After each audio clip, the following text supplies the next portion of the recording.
Hello, Archie Dunlop here with Talking Astrology with Archie on Wednesday, September the 3rd, 2025. Today, Mercury is making a square aspect to Uranus, and I think this aspect could be quite important. So I want to look at this aspect in some detail, look at a few people who have Mercury square Uranus in their horoscopes, and also look at a couple of events that coincided with this aspect. I also want to briefly look at the recent earthquake in Afghanistan. I don't think astrologically anything huge was going on at the time, but it was a big event. It got a lot of news coverage, so I will be having a look at this event, see if we can find anything. Yeah, but I think it's difficult to see anything especially spectacular there. But before I look at the earthquake and Mercury square Uranus in detail, I want to consider the astrology and the I Ching for today, which is Wednesday, September the 3rd, 2025. So here is the chart for today, set for noon, New York time. Don't forget to like and subscribe if appropriate. And by the way, the reason I've got a picture of JD Vance up there, the Vice President, the US Vice President, is because he has a Mercury-Uranus square in his horoscope. And I think in terms of his behavior and the things he says, he seems to demonstrate this aspect pretty well. So as far as what's happening today is concerned, well, we have a moon in Capricorn. So there it is. Moon at 20 degrees Capricorn at noon New York time. So, we had the moon in Capricorn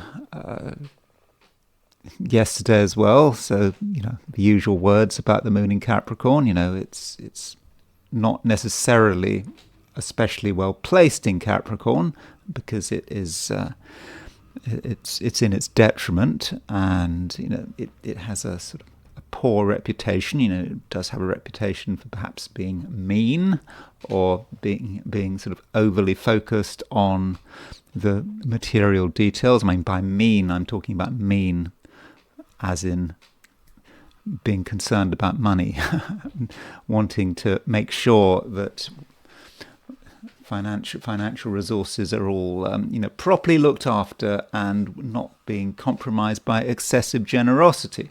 But moon in Capricorn does know how to look after itself and also knows how to look after its own family. And so, there is a place for moon in Capricorn, and, there are times when we have to be selfish. There simply isn't a choice. And as far as, aspects are concerned, and perhaps it's the aspects that matter, the moon is making a square to Mars and an opposition to Jupiter. And, one of the big aspects this week, which we still haven't got yet, but it's beginning to make itself felt, is the Mars-Jupiter square. I think that Mars-Jupiter square is exact on Friday in a couple of days' time, but it's getting really close now. And so the moon is making a square to Mars, making an opposition to Jupiter. We have a T-square, moon opposition Jupiter with Mars on the T. So you could say that with that T-square, the full power of the Mars-Jupiter square is being demonstrated, even if the aspect is not exact. And so, how do we look at this T-square? Well, moon opposition Jupiter can be excessive. We want to perhaps take things too far, or perhaps we are pushed into taking things too far. Maybe not us taking things too far, but other people taking things too far. Where do we take things? Although there is a potential conflict here, because you've got Jupiter in Cancer, which is in its exaltation. It's a good Jupiter.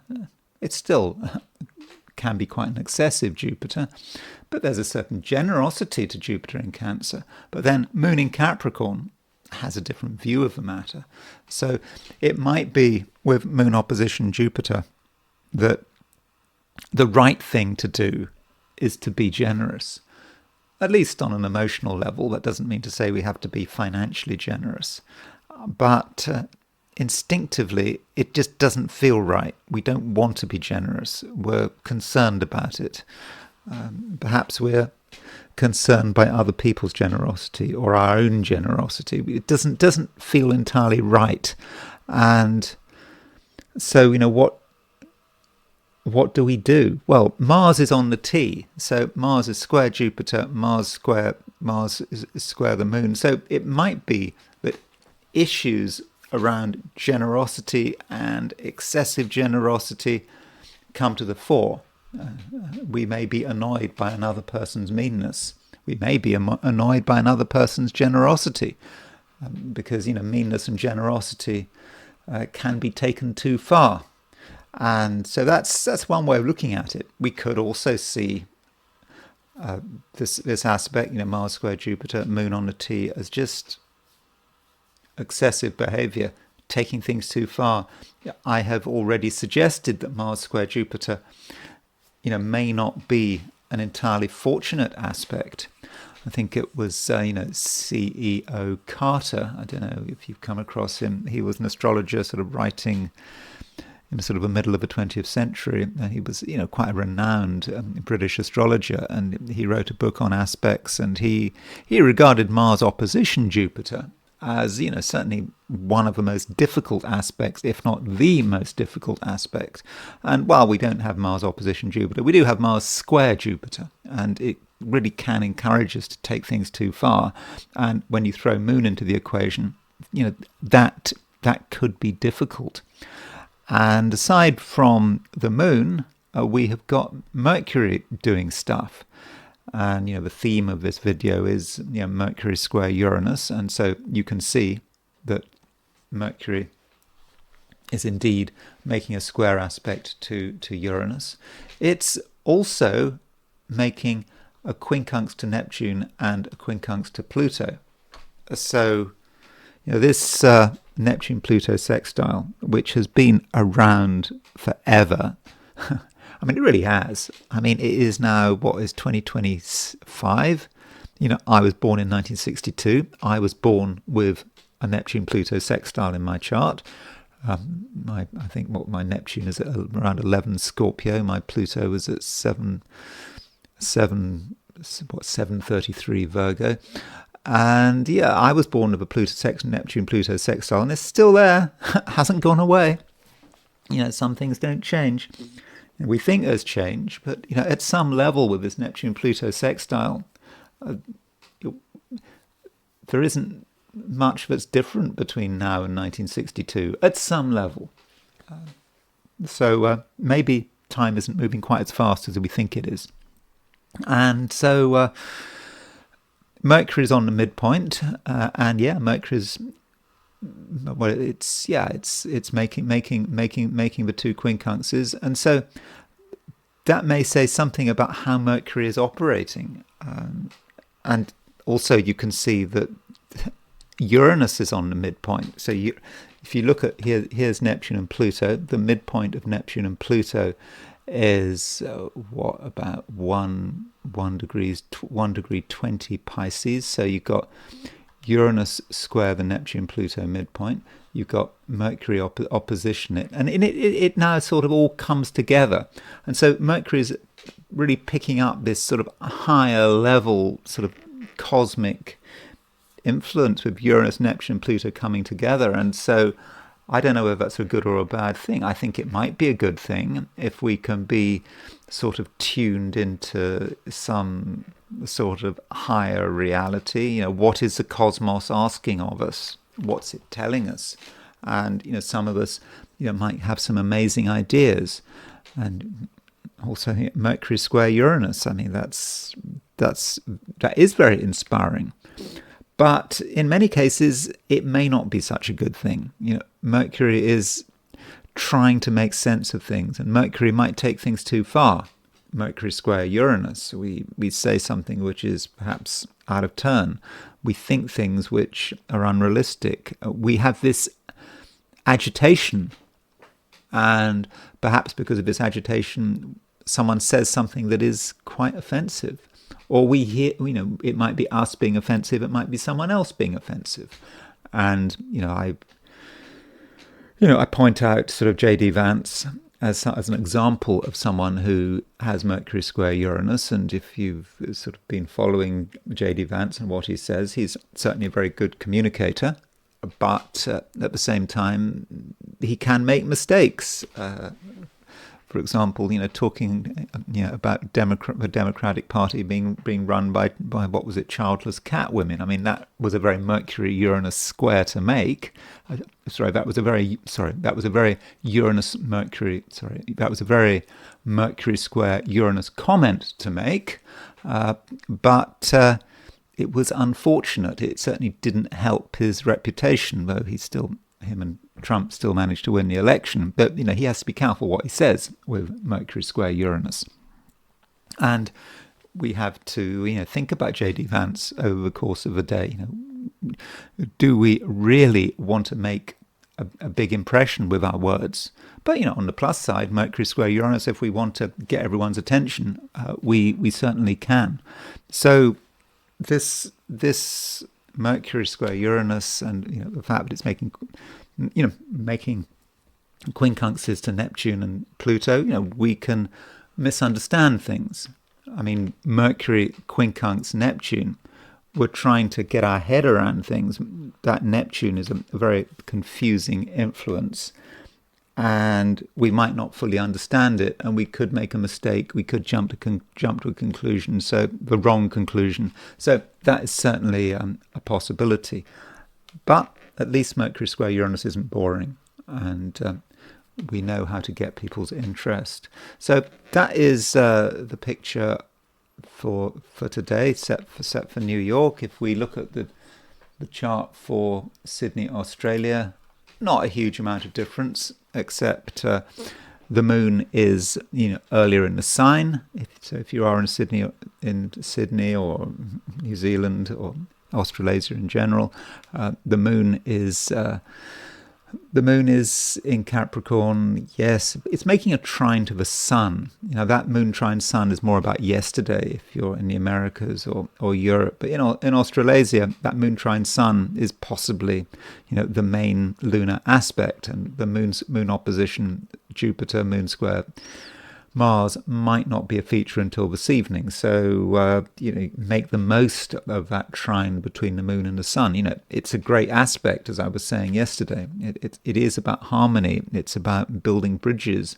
It's about being comfortable where you are. So I would have said, if you are in Australasia, it's perhaps going to be an easier day than if you're in the Americas.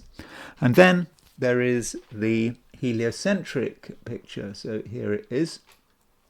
So, as always, putting the sun at the center of the solar system, and the same as always, because we still have this grand trine in water signs. It just keeps going on. Mars is still trine Jupiter.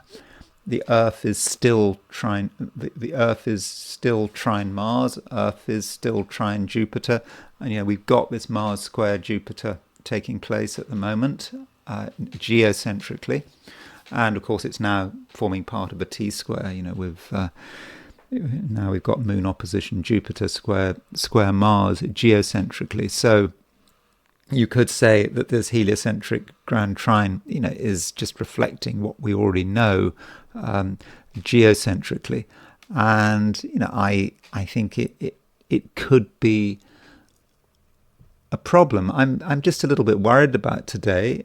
I think could be a day, Wednesday, of explosive events, and people are trying to make an impression, trying to make a big bang. I mean, that might be how today works out. So it's certainly not a day for messing around with explosives. And as far as other aspects are concerned, well, Mercury is making an opposition to Pluto, and it's also making a trine to Neptune. So, that's interesting. So that, geocentrically, we had Mercury making quincunxes to Neptune and Pluto. Geocentrically. Heliocentrically, it's all about an opposition, and a trine. So Mercury opposition Pluto, Mercury trine Neptune. So that Neptune-Pluto sextile, whether you're looking at it from a geocentric or a heliocentric view, is affecting Mercury. And it's affecting the way we think. And some of us may not be able to think straight, or we just might be prey to sort of unusual feelings. Okay, they might be very cosmic, but sounds good being cosmic, but sometimes when cosmic forces are at work, we lose control. We might lose touch with our sort of individuality. Though, this is a heliocentric chart, it's perhaps more about the collective than the individual, and it just perhaps gives us an idea of what is going on, what is motivating people out there, the mob, governments, organizations, people who are not individuals. As an individual, we have a choice. We always have a choice. But if we are a government or an organization, we don't have so much choice. If we're a politician, we don't have a choice. I don't think that, as I've made the point I've made on numerous occasions, politicians, particularly senior politicians, whether it's Trump or Putin or Macron, these people don't really have a choice. They are there to be instruments of the cosmos, and so those kinds of people are going to be more likely to be influenced by things like a heliocentric Mercury trine Neptune or Mercury opposition Pluto. So that is the overall picture today. I think that the picture today, astrologically, both geocentrically and heliocentrically, is potentially worrying. It doesn't seem obviously worrying. It's not like we've got a Mars-Saturn opposition or a Mars-Uranus opposition, but still, this Mars-Jupiter feel for the day is, to me, is somewhat worrying. And the fact that Uranus and Neptune and Pluto are also doing stuff with reference to Mercury. So be careful today. I think that is important. So that's a broad picture. So now let's look at the 12 signs. So these are my forecasts for the 12 signs for today, which is Wednesday, September the 3rd, 2025. Aries. Well, Aries, you still feel that you need to get things done. I think that is important to you, and there might be a feeling of urgency, and why not? If you are ambitious and you've got targets for today, then there's nothing wrong with going out of your way to try to achieve them. But if you have got things to do today which are important, it's perhaps important that you're not distracted. I mean, you could be distracted. I've talked about this sort of Mars opposition. Mars is square Jupiter. So Mars, your ruler, is square Jupiter, and heliocentrically, we've still got Mars trine Jupiter, and you sort of might want to sort of take things too far, just be in just too much of a hurry, and that could cause problems. And you should try to remember that the Sun and Mercury are in Virgo. There is a Virgo influence today, and you might not be entirely comfortable with this Virgo influence, but this Virgo influence is asking you to just calm down, take things one step at a time. Just remember that the moon is in Capricorn, the Sun is in Virgo, Mercury is in Virgo, the Earth signs. take it slowly. Deal with the world, with the world, as it is, and don't get too annoyed if things aren't going as quickly as you'd like them to. And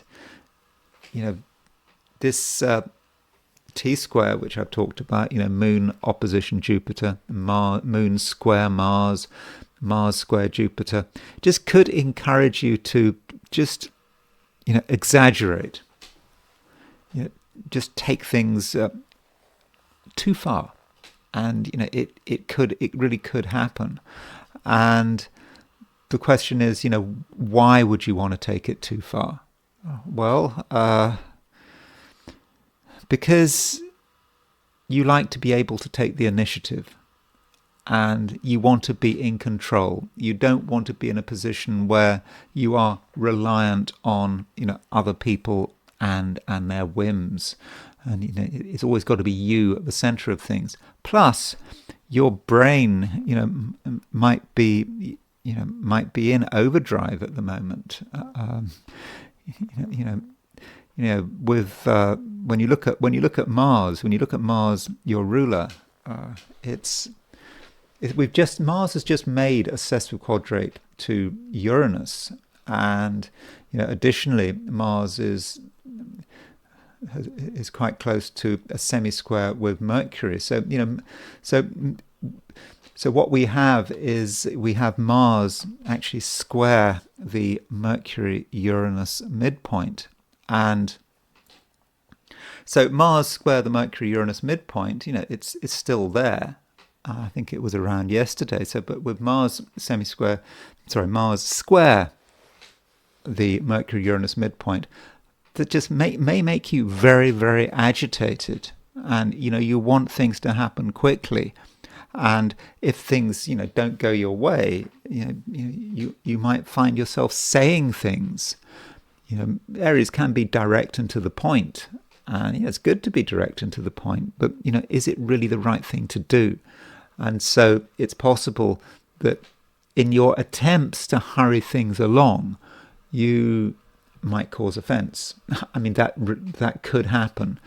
So Aries, you do have to get the balance right. It's important that you get your way, and you've got every right to be ambitious, but you have to deal with the slowness of the material world, and indeed the slowness of other people. They may not be moving as quickly as you, and so do take that into account.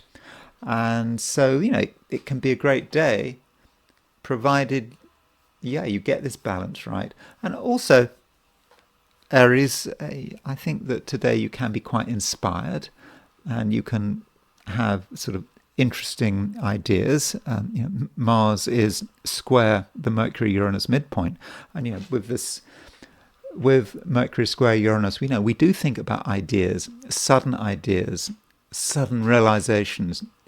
It suddenly makes sense to you, and the question is, what do you do when something suddenly makes sense? Well, you don't necessarily have to do anything. You can just be thankful that you understand something, that you have a better idea about how the future is going to develop. Taurus. There is still a lot of planets in Earth signs. We've got the moon in Capricorn still got Sun and Mercury in Virgo. I mean, Sun and Mercury have only just gone into Virgo, really. So because you've got all these planets in Earth signs, it's going to help you. It's going to help the sign Taurus. These planets have a trine relationship to Taurus, and they give you a lift. And so Taurus, I do think that things can work for you, and if you want to be yourself, if you want to be a free spirit, I think that you very much can. And don't think that anything is trying to hold you up. It's not. And when you look at the various inputs coming your way, the cognitive inputs, try to focus on the positive. As I've been saying over the last couple of days, it is a time, Taurus, when you can be optimistic and enthusiastic, and you can really see things in the best possible light, and that is the way forward.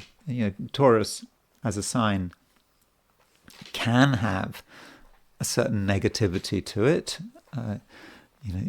It is an earth sign. It can be very realistic. Taurus, understands that nothing lasts forever. It has a certain sort of grimness, when looking at life and the purpose of life, and does it really mean anything?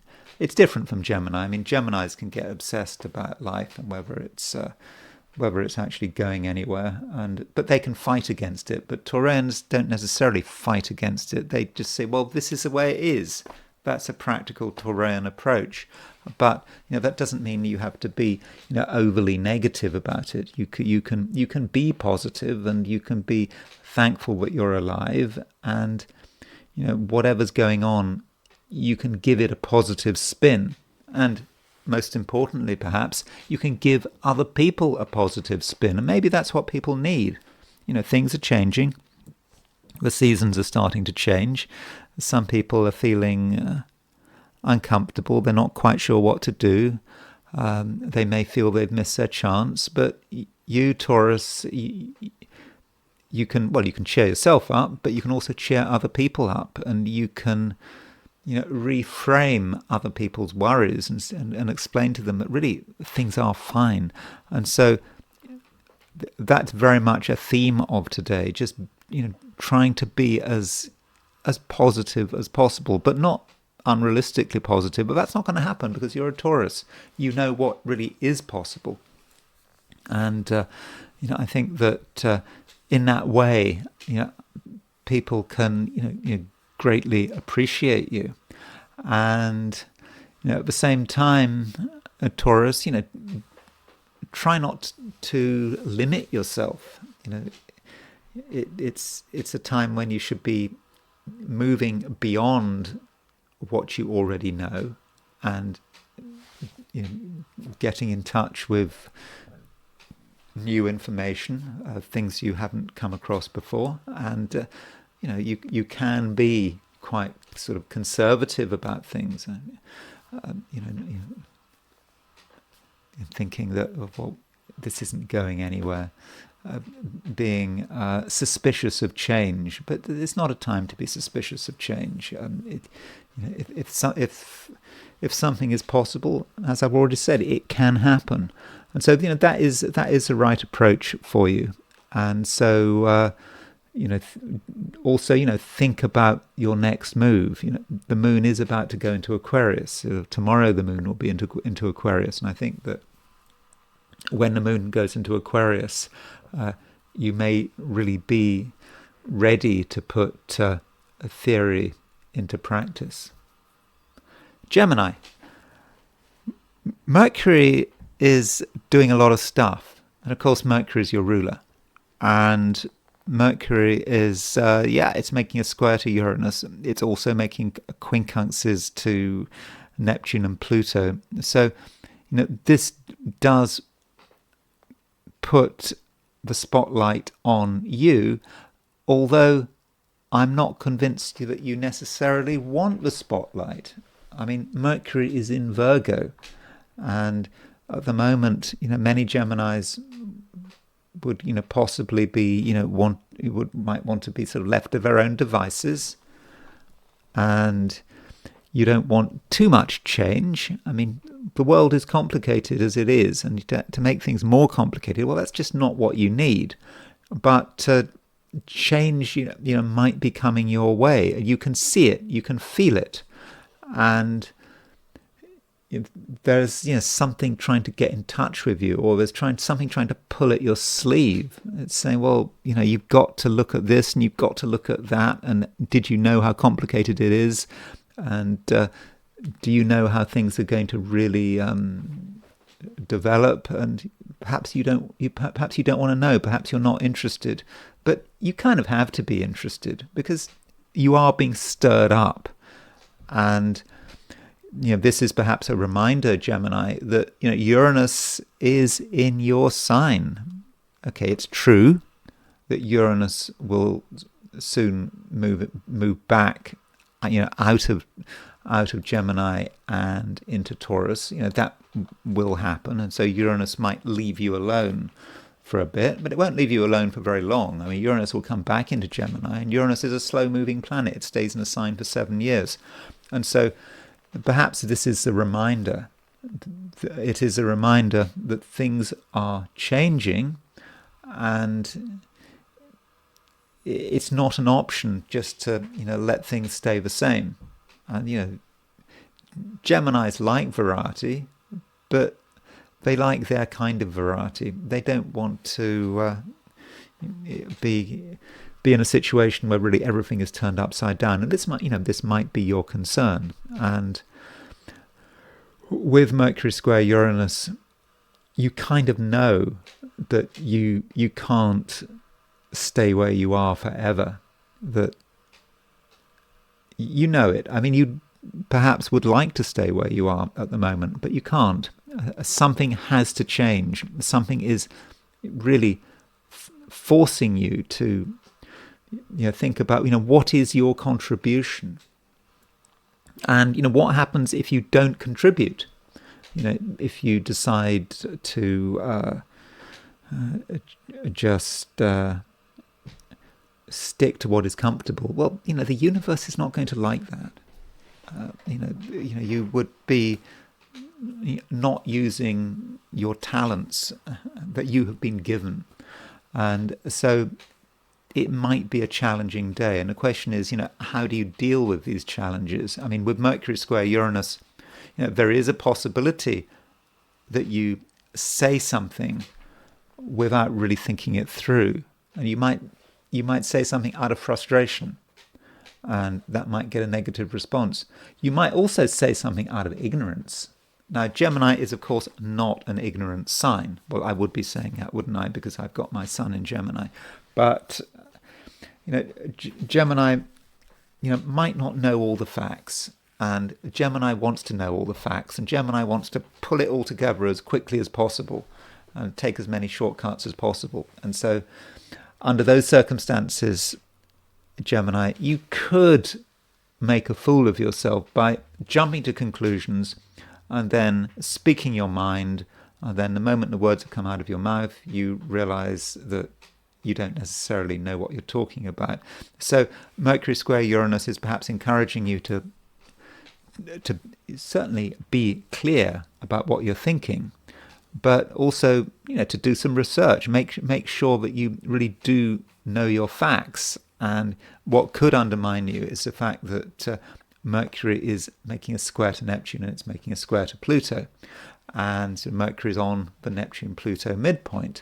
And so with Mercury quincunx Neptune, you could feel just confused. There's something you don't understand. It's just over your head, and you don't want to bother with it, but you kind of have to bother with it. And it's likewise the case with Mercury quincunx Pluto. Dealing with something that is heavy, is complex. And again, Gemini doesn't want to deal with it. Some Geminis can be inclined to sweep complexity under the carpet. Let's make it simple. Let's make light of it. And that's not something you should be doing. So, Gemini, you need to have your eyes sort of open, and you have to be aware that you are being pushed into something. You're being pushed into being more open-minded, and also at the same time having some humility, realizing that you're dealing with something that you're not fully familiar with, and you need to sort of get familiar with it. And in the process, you don't necessarily have to physically move all over the place. you're okay if you stay in one place physically, but just because you're in one place physically doesn't mean that your mind has to be static. Your mind should be moving. Just be careful what you say, because it is a day when Gemini might just say something, without thinking, and you could embarrass yourself, and that's not something that you want to happen. And finally, I should say that Mercury, your ruler, is picking up on the Mars-Jupiter square. You can see this if you look at the position of Mercury. Here's Mercury at 2 degrees Virgo. There's Mars and Jupiter making a square. Mercury is halfway between Mars and Jupiter, almost. And so you really are picking up on that Mars-Jupiter in quite a big way. And not just today, but sort of maybe over the next couple of days as well. And so picking up on that Mars-Jupiter, you might find yourself really wanting to do something that might be excessive. So you might take things too far, and additionally, it might be about trying to work out what your real goals are. So Gemini, don't underestimate yourself. It might seem as if you are trying to sort of look after yourself, you're trying to stay in one place, but that would be a misleading impression. And there does seem to be a lot going on. There's a lot for you to cope with right now, a lot. And you can't deal with it all at once. Perhaps you need to take it one step at a time, deal with one thing, then deal with another. But I do think, Gemini, you have got your work cut out at the moment. Cancer. The moon continues moving through Capricorn. And while moving through Capricorn, it makes an opposition to Jupiter and it makes a square to Mars. So, that means that your ruler, the moon, is picking up on the Mars-Jupiter square. And, this Mars-Jupiter square, I think, is important. It matters. And Mars-Jupiter as a pair can be about taking things too far, exaggerating. And so where are you going? Where do you feel that you're going? And how are you going to respond to the various pressures around you? Now, you might respond through exaggerated behavior. Don't forget, the moon is square Mars. The moon is opposition Jupiter. You might take something too far. You might be overly aggressive, or perhaps overly defensive. I mean, you are a Cancer, and you have a defensive side to your personality. So perhaps, Cancer, you need to ask yourself, what is at stake, and what is worth fighting for. And, just because you have an aggressive posture, doesn't necessarily mean that you should, see it through. And, if possible, try to look at things in the best possible light. Remember that, Jupiter is in your sign. Jupiter is in Cancer. Jupiter is a fortunate influence on you, and if you allow Jupiter to do its work, and if you allow Jupiter, if you like, to look after you, then the irritations and the irritants that you might be aware of, may not be able to get you down too much. You can perhaps brush them off, without having to cause a real scene. And so, you do know how to look after yourself, and what seems to be a major problem, something that you might feel that you have to fight against, may just be something minor that isn't really worth your excessive effort. And also, it might be quite important to sort of ground yourself, because we do have an opposition between the moon and Jupiter, and so this moon-Jupiter opposition, it can take things too far. This moon-Jupiter opposition could be about relationships. It could be about you and someone else having a difference of opinion, and differences of opinion can get out of hand. And so, how do you resolve a difference of opinion? And the resolution might be pointed to by the T-square itself, because Mars is square Jupiter, Mars is square the moon. And so that T-square might be about you making it very clear what is important to you, right from the beginning. If you don't tell people about your priorities, then they might make assumptions. But if right from the beginning you make it clear what these priorities are, then you've established the ground rules. And that might be how you can use Mars in Libra. Mars in Libra is, it's quite a socially orientated Mars, but it's also a Mars that's in an angular sign. And so from the perspective of a Cancerian chart, Mars is in quite a sort of a grounded place. Libra is the sign which is really at the bottom of your chart. And so by making it clear what matters, right from the beginning, I think that people will understand, and that might be a way of diffusing any tension that you might be feeling, over the course of the day. So, I'm not thinking that it's going to be an especially easy day.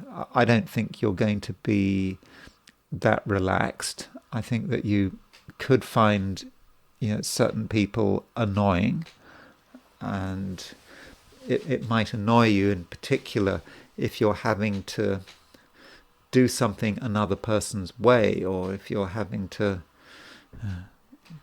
listen to someone's view of the world, or listen to someone's ideas, and this is not what you want to do as far as you're concerned. It's a waste of time. But someone is taking liberties with you and your time, and it could be annoying. But maybe you're allowing it to become annoying if you don't assert yourself at an early stage. And the earlier you assert yourself, the easier it is to get round the problem. I mean, it's like it's like what they say about sort of asteroids and moving, these asteroids that are supposedly going to collide with the Earth, and they think about how can you stop an asteroid colliding with the Earth. Well, the earlier you move the asteroid off its course, the easier it is. If an asteroid is, I don't know, 500 million miles away, a very small change in its course will mean that it misses the Earth by a mile. But not by a mile, probably misses the Earth by by millions of miles. But if you wait until the asteroid is going to hit you the next day, well, it's too late, isn't it? So it might be rather like that with you. You anticipate the problem, you act quickly. You even act before there is a problem, and the action simply is about you being very definite about who you are and what you're prepared to put up with, and you make that clear right from the beginning, and there shouldn't really be anything to worry about.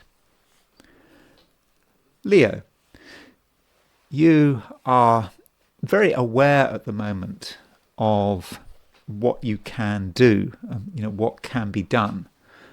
And you're putting a high emphasis on yourself and your own agency, and being able to work things out on your own, in your own way.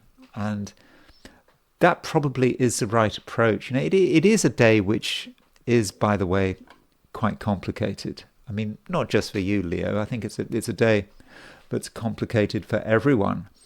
And it's easy to get involved in other people and their dramas, but I think it's unnecessary. And this is why it's just important to go back to yourself and what you can do, and perhaps preparing for the future. And so do think about what you're good at. Don't do things that you're not good at. I'm sure there are many things that other people can do better than you, in which case let them get on with it. Just concentrate on your own specializations and your special abilities. And we've all got special abilities. You might perhaps, if you're a modest Leo, think that there is nothing special about you, but of course, why would you be a modest Leo? Do value yourself. And it might not, to begin with, feel entirely comfortable, but if you can really put a huge amount of effort into the things that you're good at, then I think that very quickly you'll start to see results. And it might seem a bit hopeless to begin with, but you just keep going, and then I think that you'll find that things really, really start to move. Now, one area of your life that might bother you is money. I mean, Mercury has just gone into Virgo, and Mercury is receiving all sorts of aspects. It's quincunx Neptune, quincunx Pluto, it's square Uranus. And so with all those aspects, money could take up a lot of your time. So the question is, do you want it to take up a lot of your time? And so if you're going to think about money, raise financial issues, then you must be ready to see it through. You must be ready to really assert yourself. If you're not in the mood for money, if you feel that you can't deal with financial issues, then don't even start. Don't even go down that road.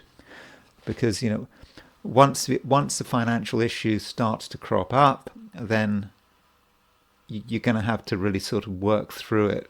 And there may be today some sort of general insecurities about money that you can't necessarily put a finger on. And it might be not connected with your own personal finances, but with what you're seeing, what you see going on around you. Remember, Mercury is it's on the Neptune-Pluto midpoint. It's making quincunxes to Neptune and Pluto. And so Neptune and Pluto are very confusing influences. They're quite cosmic. And, you can have all your ideas about money and how much you've got in your bank account, or how much cash you've got and how much you're earning. But then you think of these wider trends and events, and you're thinking, well, this is just huge, and this could have an impact on you. It doesn't matter how careful you are. Maybe could be something like worries about inflation and prices going up.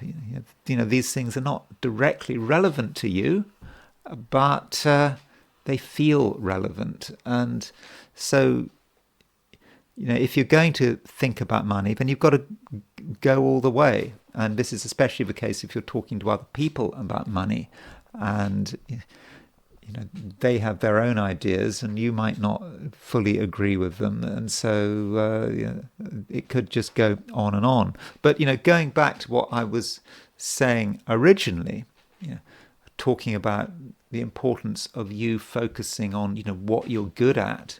Maybe it connects with money as well, because if you're focusing on what you're good at, you may be focusing on the things that can be most profitable for you, if you give them a chance. Of course, that depends where you are. That depends on your priorities, your stage in life you're in. But there's just something perhaps you haven't fully appreciated about yourself and your skill set, which now you have a chance to tune into. Virgo, Mercury is in your sign. I have mentioned this. It, of course, is good news that Mercury is in Virgo. Mercury works very well in Virgo, but Mercury is receiving all sorts of aspects.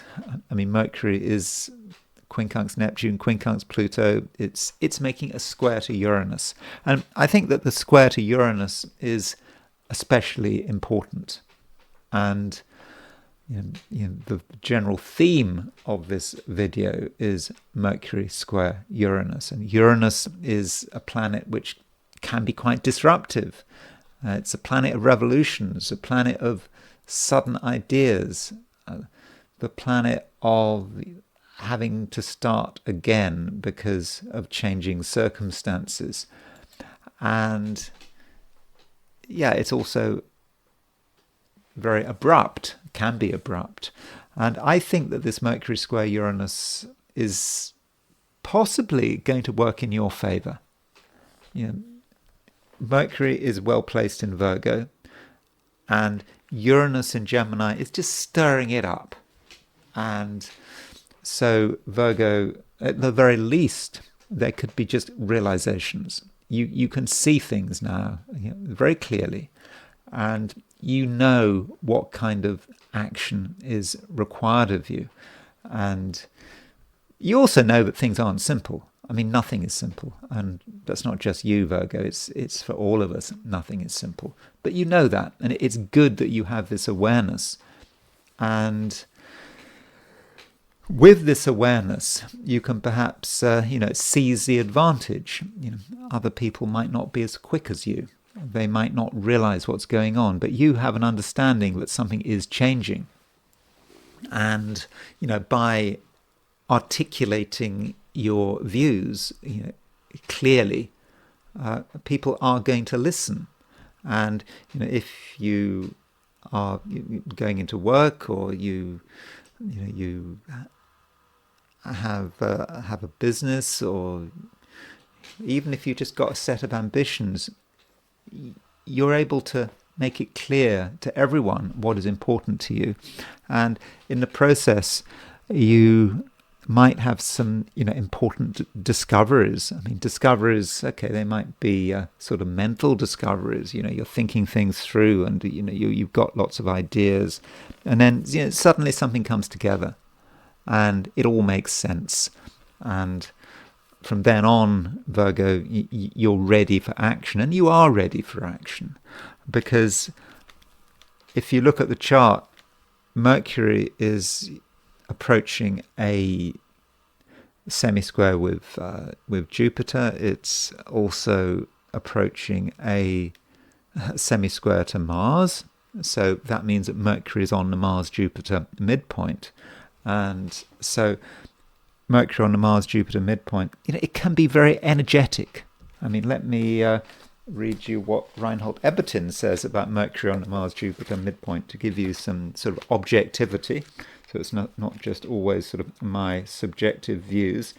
So Reinhold Ebertin says about Mercury on the Mars-Jupiter midpoint, he says, a wealth of plans, organizing talent, prudence and circumspection, far-sightedness, the ability to make fortunate arrangements, the capability to both think and act successfully. So I think that Ebertin might be being a little too positive there about Mercury on the Mars-Jupiter midpoint. I think there is a negative side to Mars-Jupiter, but you get the message that if you so wish, Virgo, you can take successful action, because Mercury being on the direct Mars-Jupiter midpoint. So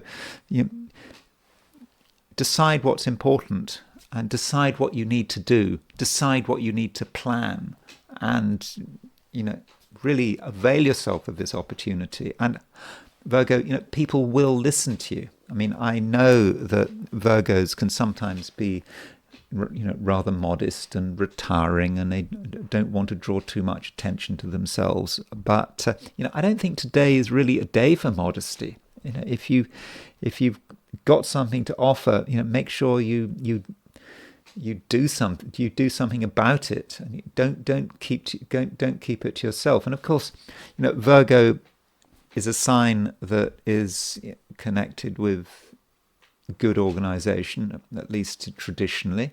And so if there's something you want to organize, something you want to get together, then you can.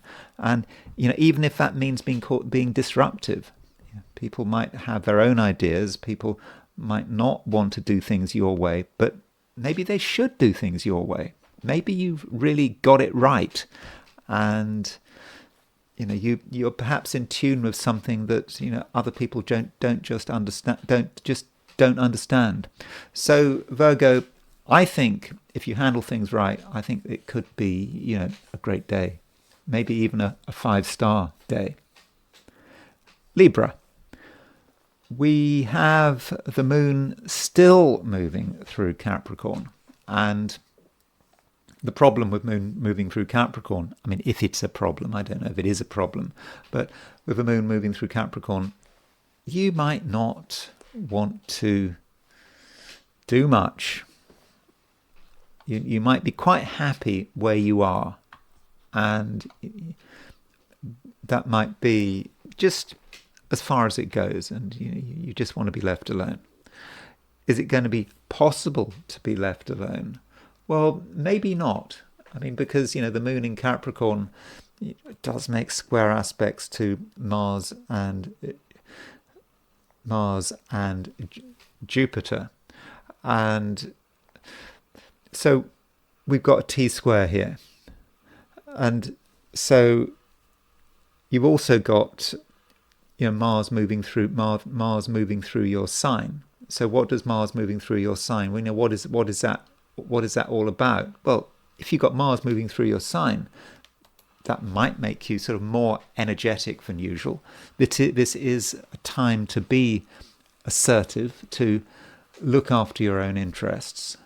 And, if you just, want to be left alone, well, that could be a missed opportunity. And, instead, Libra, you need to make it clear what is important to you, and you certainly have to look after your emotional needs. But just because you're looking after your emotional needs or your domestic needs as well, doesn't mean to say that you have to disappear. And there are things going on, and this Mars-Jupiter square, which is not exact yet, but it will be exact. I think it's exact on Friday. It's a powerful influence, and I think it can be a fortunate influence. I mean, you do have Jupiter in Cancer. Jupiter's in Cancer. It's in a high-profile part of your chart. It is about success, and with Mars in Libra is about you taking action to ensure your success. But the moon in Capricorn isn't entirely comfortable with it. It's making the opposition to Jupiter. It's making a square to Mars, and part of you would prefer to do things, on your own, in your own way. And now the question then is, how do you, if you like, square the circle? I mean, with a T-square, there are a lot of circles to square, and one possibility would be to accept your responsibilities, accept that there are important things that you're trying to achieve, but making sure that you do them in the right environment. So, for example, it might be a good time to be working at home, or at the very least in a familiar environment, but at the same time being very proactive being very aware of what is going on, and being prepared to intervene if necessary, and always being prepared to express your opinion, to express your views. That is important. You can't just assume that other people are going to look after your own interests, or just think that no one cares what you have to say. People do care what you have to say, and you have an obligation to yourself and your own vital interests to make it clear what is the crucial thing, what really matters to you. So it could be or should be quite a tough day. I mean, maybe it's okay for it to be tough, because if it's tough, it means that something's going on. If it's kind of an easy day, then maybe you're not doing enough. Maybe you're missing chances. And at the same time, I've said it's a tough day, or perhaps just a hard-working day, a day when you're very focused on your interests, when you should be very focused on your interests. But it's also a day when you can have real confidence in yourself and in your abilities, and you will know how to express yourself, and you can get other people onto your side, because you're going to be very good at advocating for yourself and your own interests, and people will listen to you, and you'll be able to explain why your way is the best way, and you'll also have a certain optimism to you, that it's all going to be fine. Just if the work is done, if you get your way, everyone else will benefit. And so it's not just about you, it is about other people. And in certain situations, Libra, you can do things which help everyone, which helps sort of society at large. It's not just about you. And I should say something about relationships. Don't forget that Mars is making this square to Jupiter, and there's a number of ways of looking at Mars square Jupiter. And Mars square Jupiter could be about someone who is paying a lot of attention to you, someone who is around you all the time. Mars in Libra, someone who may even be quite reliant on you, perhaps in an emotional way. And with Mars square Jupiter, someone seems to be trying to get your attention, and they might also be quite excessive. That might be one way of looking at it. And the question is, how do you respond? And I don't think you need to worry about the situation, because if you feel that another person is taking up a lot of your time, you need to remember that in the final analysis, you are almost certainly in a stronger position than they are, even if it doesn't seem like that on the surface. So in terms of relationships, you're quite strongly placed, and you shouldn't doubt yourself. And if you make it clear what matters to you, what you like, what you don't like, I think that the other person will eventually accept and respect your viewpoint. Scorpio. Mars is getting quite close to a square of Jupiter, and that is of course important to you because Mars is your ruler, and with Mars making a square to Jupiter, this can be about you maybe sort of exaggerating, wanting to take things further, perhaps further than you should, but you're not entirely happy about the overall situation because you think that things should be better, and you don't want to just hang around and do nothing. I mean, even though that appears to be the easiest choice, it's not a realistic choice. And You are thinking about how far you need to take things. And Scorpios can be extremists, that's true. So there is a danger that you take things, all the way, that you completely exaggerate. So that is one possibility. But a better approach is to accept that you got all this energy, all these things that you want to do, and then find a way of making it all real. And the thing is that this Mars square Jupiter is tied up with the moon. So the moon is making a square to Mars, the moon is making an opposition to Jupiter, and it's just possible that you have to tell people what's on your mind. I think that could be important. And sometimes Scorpios do want to keep things to themselves. It's easier that way.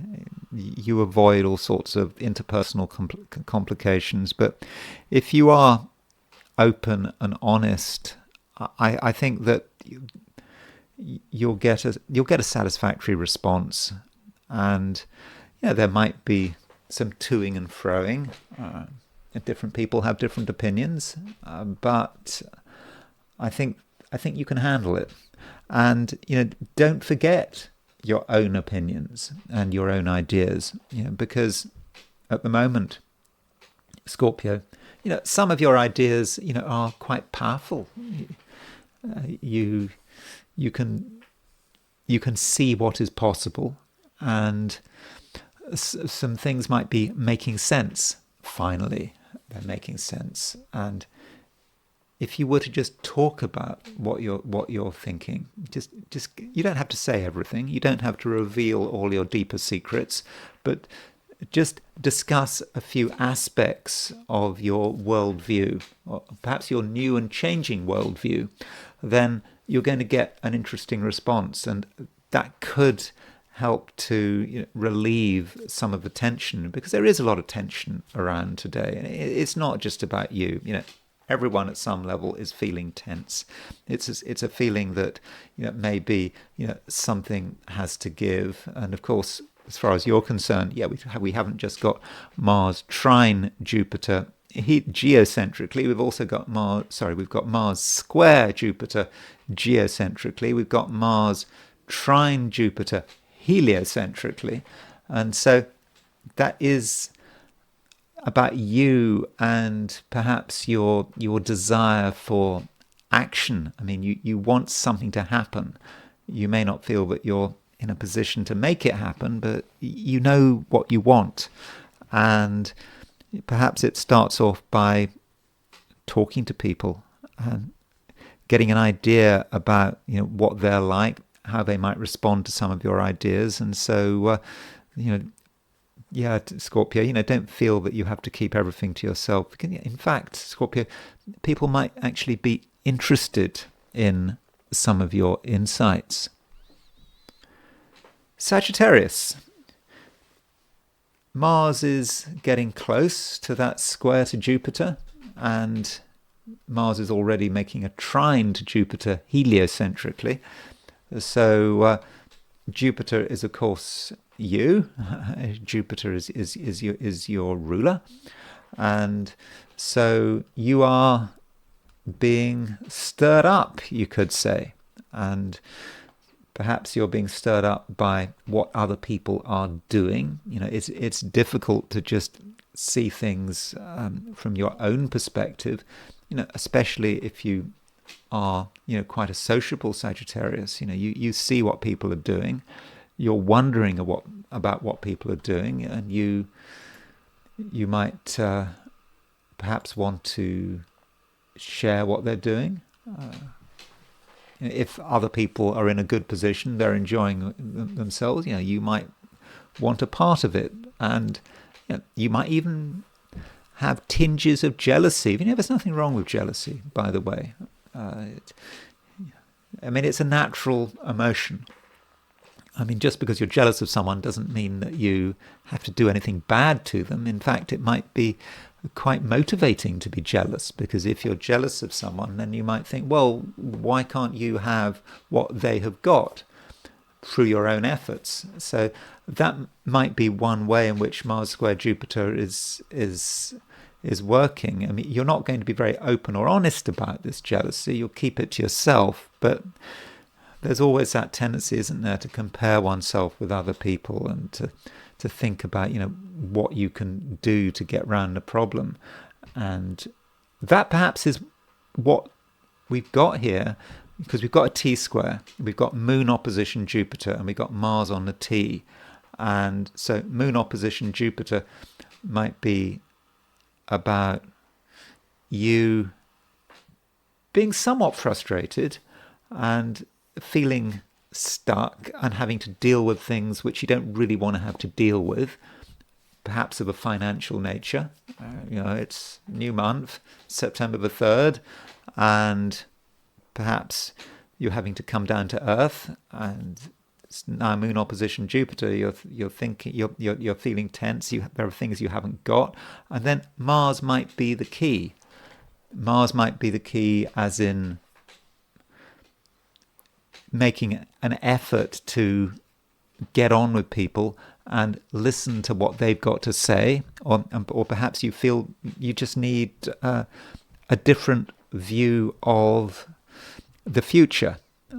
That might be what it's about. You're thinking about where are you going, and sometimes if that question is not answered, you don't know where you're going, then you can feel quite frustrated and you don't know how the future is going to work itself out. And so maybe Mars in Libra is encouraging you to be quite idealistic and to think about what other people are doing, what other people's plans are. You might feel that you're behind the curve, but if you're behind the curve, there's something you can do about it. And don't forget the Sagittarius. I will keep reminding you between now and June, Jupiter is in Cancer, and Jupiter is exalted in Cancer, and you are allowed to get deeply into things. You're able to sort of understand what makes things work at all levels, including the emotional level, and because of that, you can be successful. And maybe this is part of what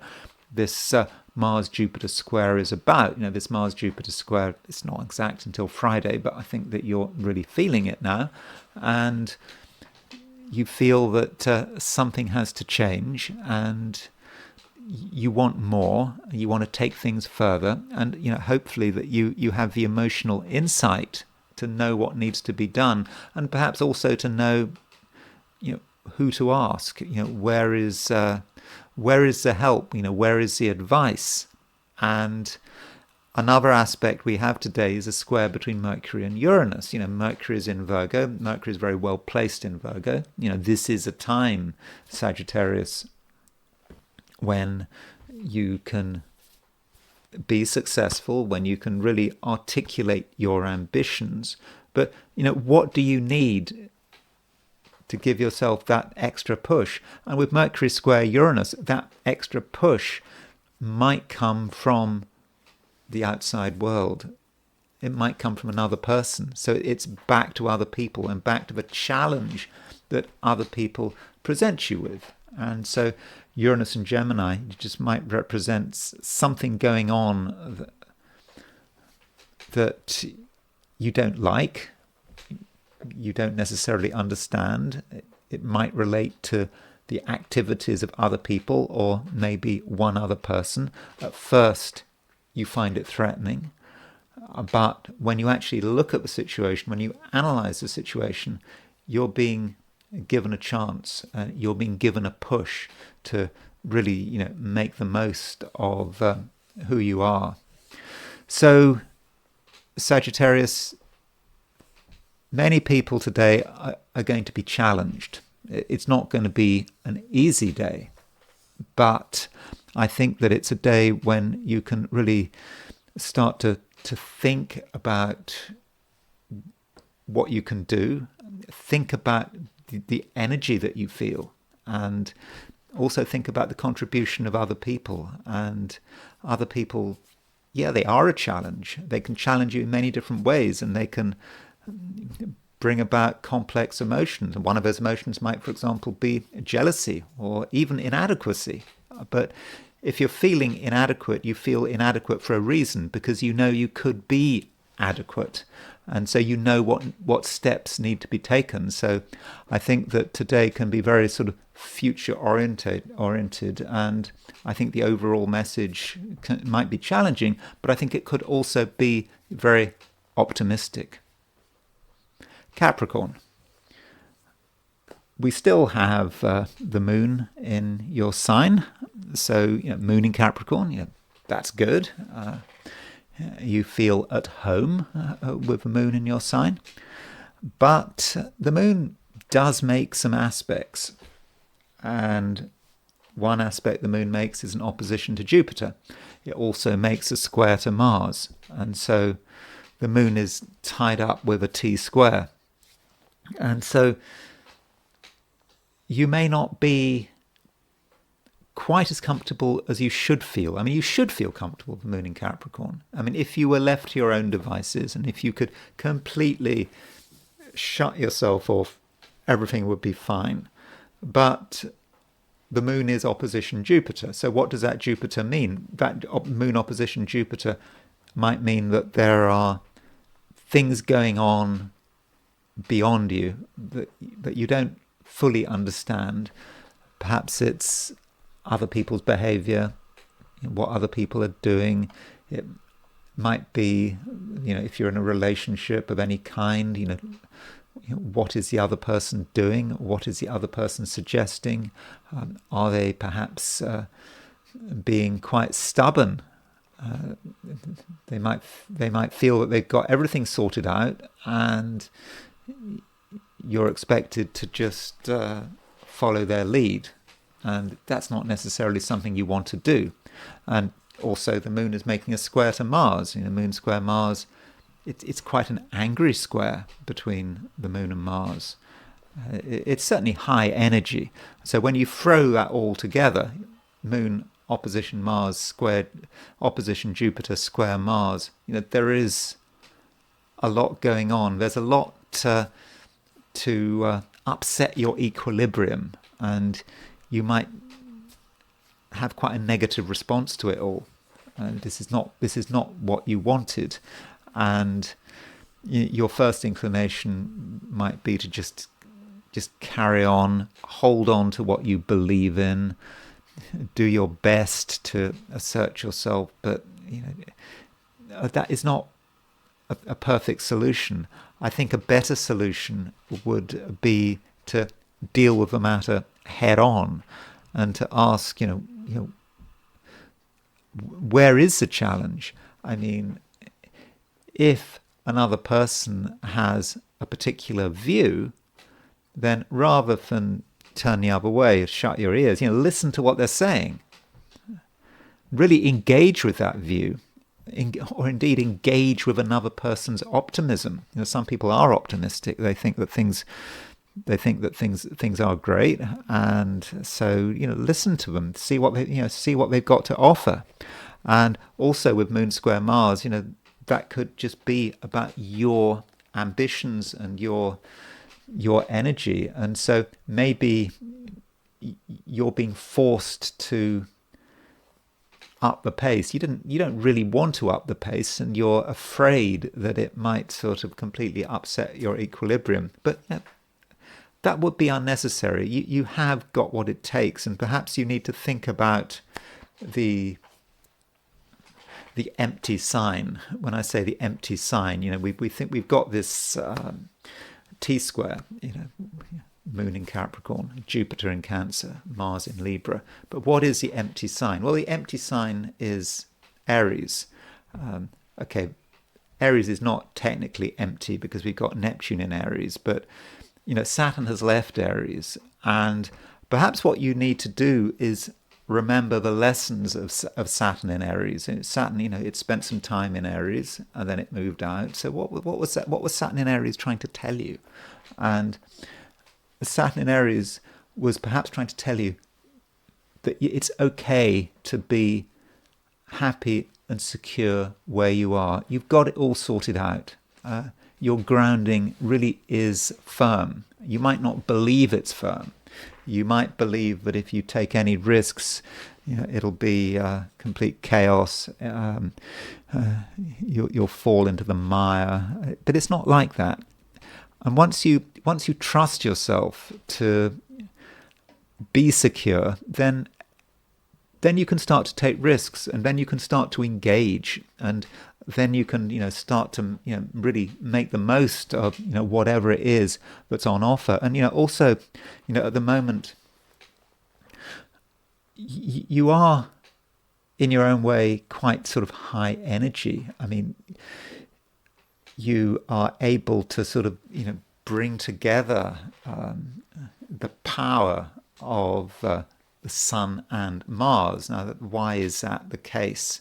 Now, there is an aspect that is starting to form.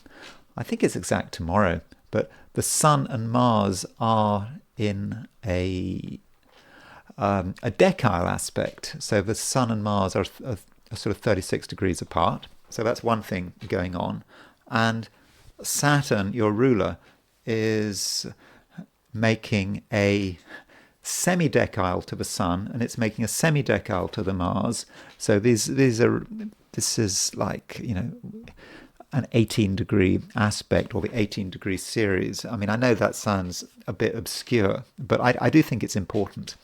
And we can look at it in another way and say, okay, well, Saturn is just opposition the Sun-Mars midpoint. I mean, one perhaps shouldn't get too upset about opposition to midpoints. But when those two aspects, the Sun and Mars, are in decile, then that midpoint configuration starts to become important.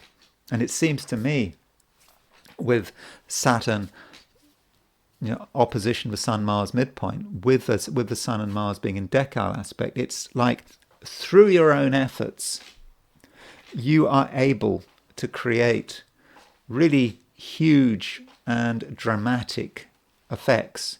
So it may be that, left to your own devices, if you do nothing, you perhaps have a limited amount of power. That's the way it is. But if you say to yourself, oh, you want more power, you want to be in control, you want to have complete control even, then you can actually create a plan. And through your own willpower, you can make it all happen. And it's not just about today, it's about tomorrow. So the question of how powerful is Capricorn right now may be up to you. How powerful would you like to be? Because I think at the moment, Capricorn, you can be as powerful as you want. Aquarius.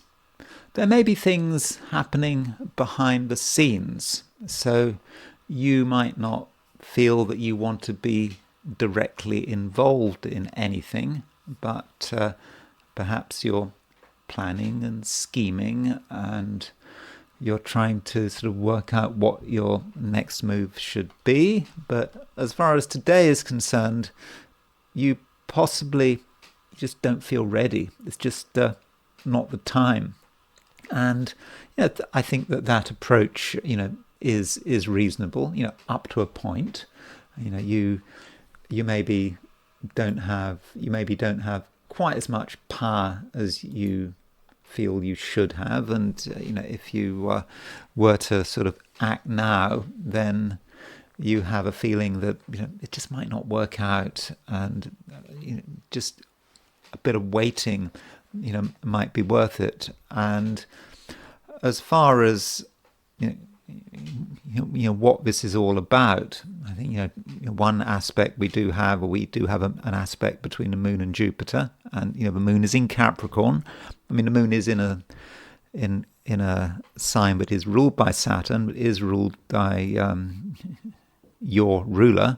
But Moon in Capricorn, it doesn't quite feel right for you to actually do anything that can be seen, that can be heard.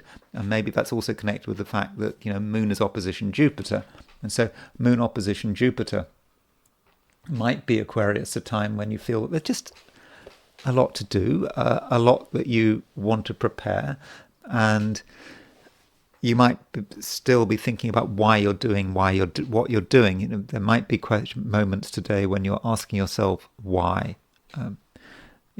You're not being noticed, you're perhaps not being appreciated, and why are you doing it? And you're doing it for a good reason. You're doing it because you're not ready to be in the center of things.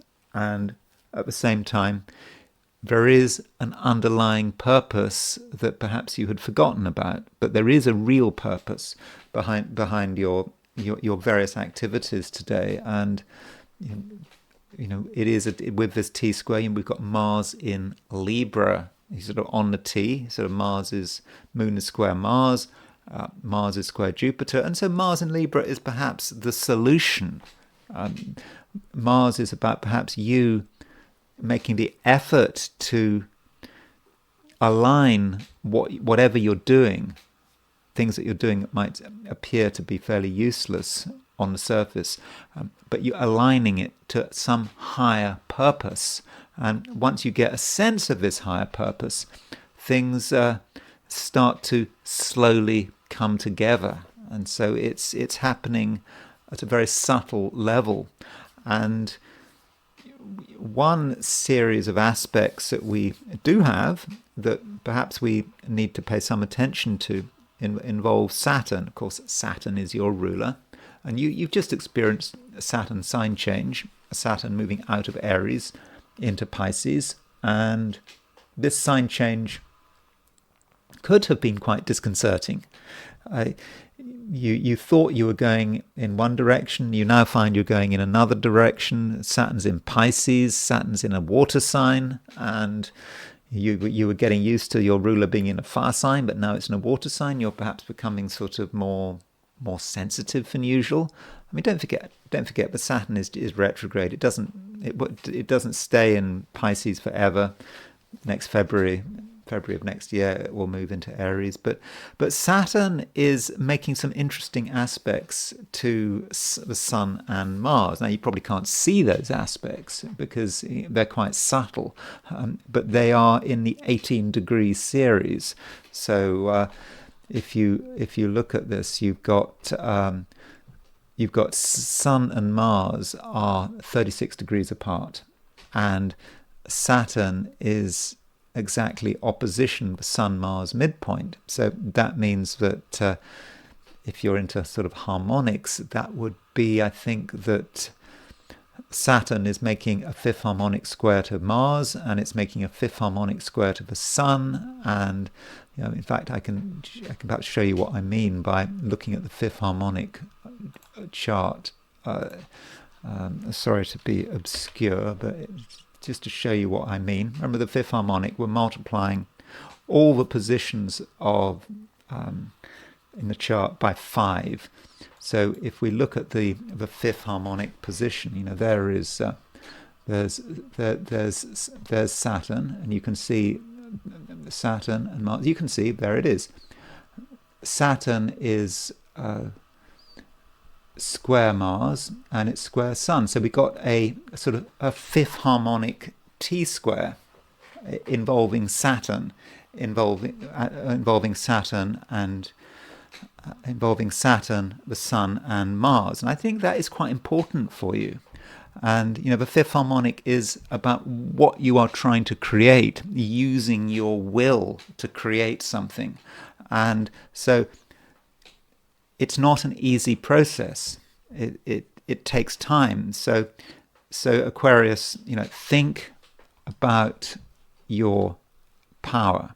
Think about what you would like to be doing. Remember, Sun and Mars as a pair, very energetic, fiery planets, the Sun and Mars, very sort of masculine, positive planets, and you're trying to bring them together.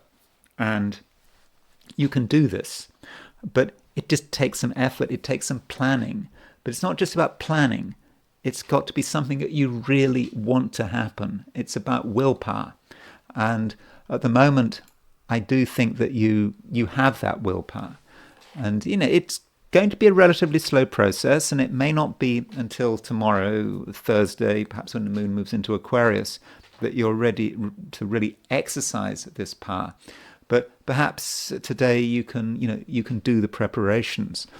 So it could be a time when on the surface nothing is going on. At least that's how people see you. But deep down things are happening, you're planning, and you are getting in tune with your fundamental power, thanks to this fifth harmonic T-square. And so, do really make the most of it. Pisces. At the moment, Pisces, you're feeling that you would like to be fairly sociable. I think that you would like to enjoy people's company. That would make things easy, and you've got things to say, and you've got people you'd like to meet, and that's how you'd like it to be. But is it going to actually turn out like that? I think that your attempts to socialize may not be quite as successful as they should be. And the reason is that, it's quite a tense day. I must make that clear. It's tense for everyone. Everyone is tense. Everyone can feel that the ratchet is tightening in all of us. Doesn't matter what our sign is. And, the moon in Capricorn, it's making an opposition to Jupiter. It's making an opposition to Jupiter, and Jupiter is your ruler. And so although you might like to be sociable, you might also find that other people are quite annoying. And it might strike you that there is a moral difference, that when you look at what is important to other people, what seems to be important to other people, even people you know very well, you might be disappointed. You might realize that they're not on your wavelength. They might not even be on your moral wavelength. Different priorities, yes. You might be aware that certain people are being quite selfish. They're only thinking of themselves. They're not thinking about anything from a broader collective planetary perspective, and that might be quite sad, and it might be quite annoying. So by all means, meet people, mix with other people, but do it with your eyes open, and don't have too many expectations, because some people are just so caught up in themselves and their own selfish interests that they can't really be very useful. At least they can't be very useful from your perspective. And yes, it's absolutely possible, Pisces, that you get angry because the moon is opposition Jupiter, and Mars is, it's all part of a T-square. So Mars is square the moon, Mars is square Jupiter, and Mars is quite an angry influence. And it's not the kind of anger that you're going to necessarily express, but it is very much there.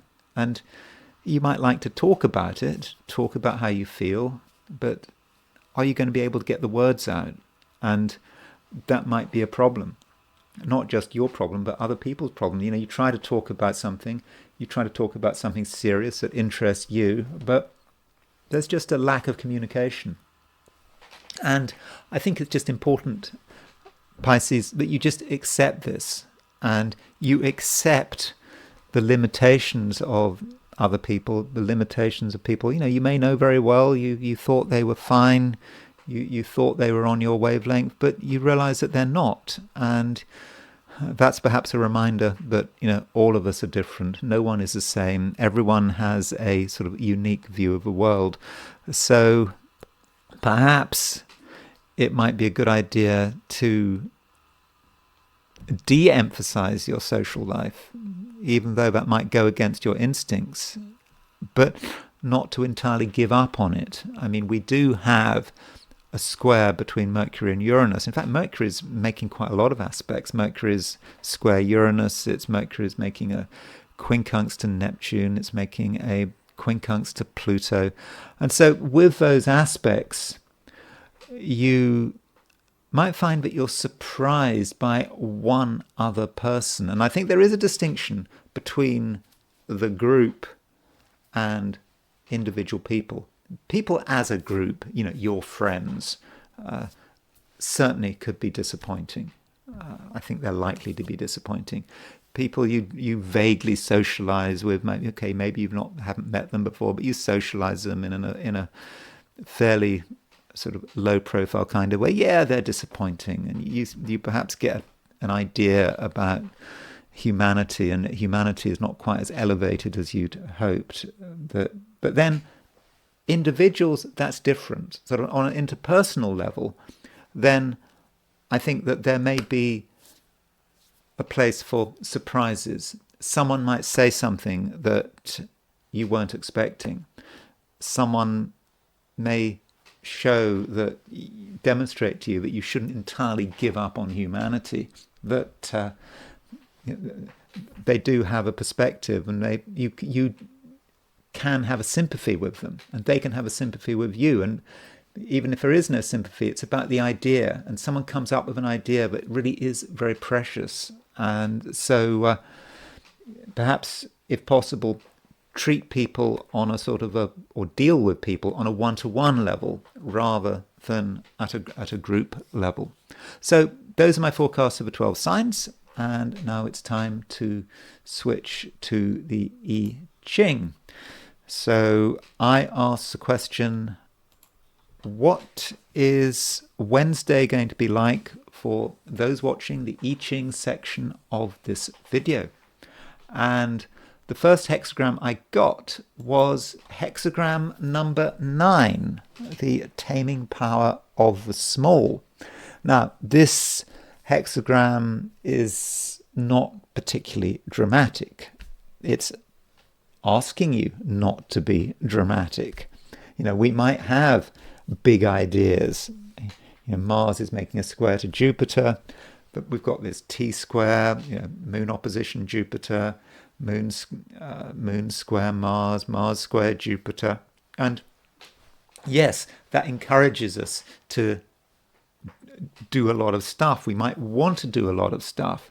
We might feel that we want to take things further and further, and perhaps we've got new interests, and we might be curious in a sort of a vague kind of way. But the taming power of a small is saying, well, is it really worth the effort?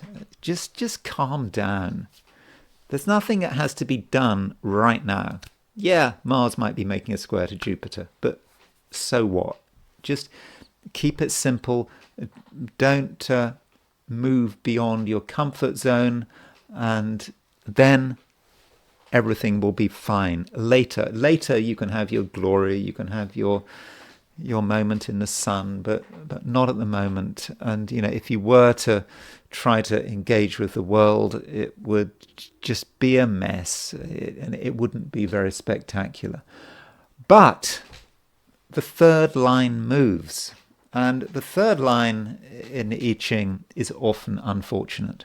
And the image that the I Ching gives of the third line of the taming power of a small is firstly of a carriage where the wheel gets broken. That's the first thing that we get.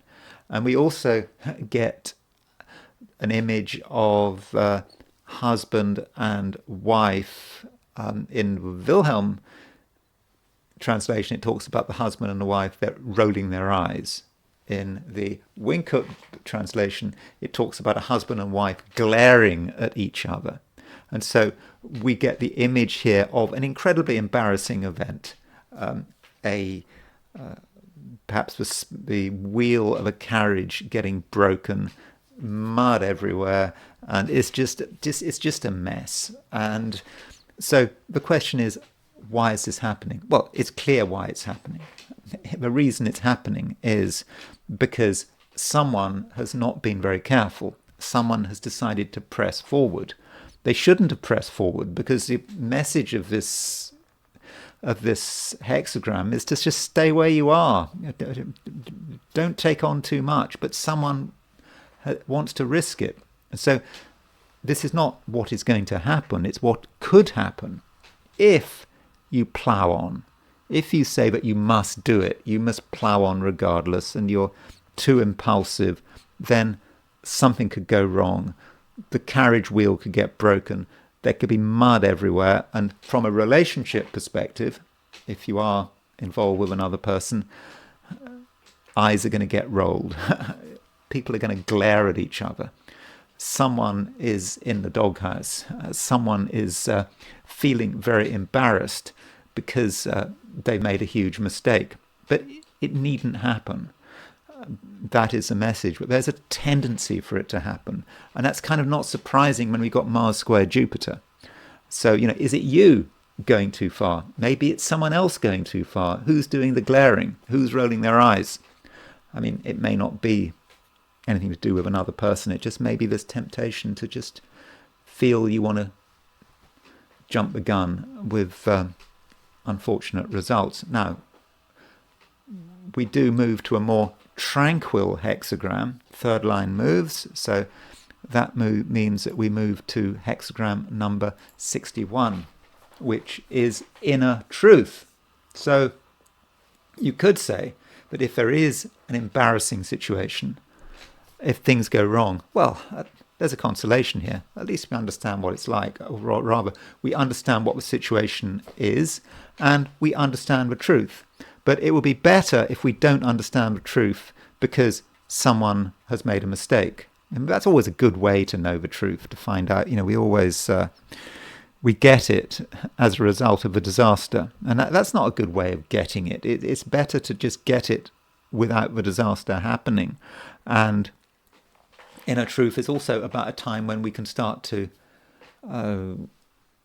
explain to people what is true, and also be aware of the truth ourselves. So the question perhaps is, how are we going to get access to the truth?